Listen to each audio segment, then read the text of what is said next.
সুপ্রিয় শিক্ষার্থীরা কেমন আছো সবাই? আশা করি সবাই ভালো আছো। আজকের এই ক্লাসে আমরা আলোচনা করব ঢাকা বিশ্ববিদ্যালয়ে 2019-20 সেশনে আসা একটা প্রশ্ন, স্থায়ী সম্পত্তির অবচয় রিলেটেড প্রশ্ন সমাধান করার চেষ্টা করব। পুরো ভিডিও জুড়ে আছি আমি বিজয় চন্দ্র দাস। তোমরা দেখছো ইউটিউব চ্যানেল অ্যাকাউন্টিং হান্টার্স এবং একই সাথে ফেসবুক পেজ অ্যাকাউন্টিং হান্টার্স। চলো প্রথমে আমরা প্রশ্নটা ঠান্ডা মাথায় পড়ি।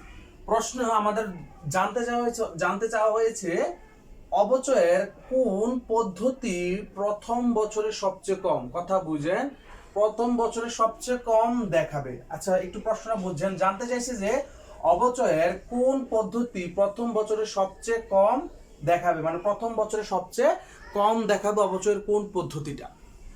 উত্তরে আছে আপনার ক্রমহ্রাসমান সরলরৈখিক পদ্ধতি, ক্রমহ্রাসমান পদ্ধতি, বর্ষ সংখ্যার সমষ্টি পদ্ধতি, উৎপাদন একক পদ্ধতি। আসেন, সরলরৈখিক পদ্ধতিটা কি? সরলরৈখিক পদ্ধতিটা হচ্ছে যে প্রতি বছরে কি থাকবে, অবচয় কি থাকবে, অবচয় সমান থাকবে, কি থাকবে, অবচয় কি থাকবে, সমান থাকবে। কোন পদ্ধতিতে? আপনার সরলরৈখিক পদ্ধতি। ক্রমহ্রাসমান জের পদ্ধতি, ক্রমহ্রাসমান জের পদ্ধতিতে কি হয়, প্রথম বছর থেকে কি হয়, প্রথম বছর থেকে দ্বিতীয় বছর কি হয়, কম হয়, দ্বিতীয় বছর কি হয়, কম হয়। ওকে। বর্ষ সংখ্যার সমষ্টি পদ্ধতিতে কি সেম, প্রথম বছরে বেশি হয় এবং দ্বিতীয় যত বছর আস্তে আস্তে কি হতে থাকে, কমতে থাকে। উৎপাদন একক পদ্ধতিও কি সেম, প্রথম বছর কি থাকে, বেশি থাকে এবং দ্বিতীয় বছর কি থাকে, কমতে থাকে। তাহলে বাকি রইল কি, যেহেতু বলছে যে অবচয়ের কোন পদ্ধতি প্রথম বছর সবচেয়ে কম দেখাবে। দেখো, ক্রমহ্রাসমান জের পদ্ধতি প্রথম বছর বেশি দেখায়, দ্বিতীয় বছর কম দেখায়।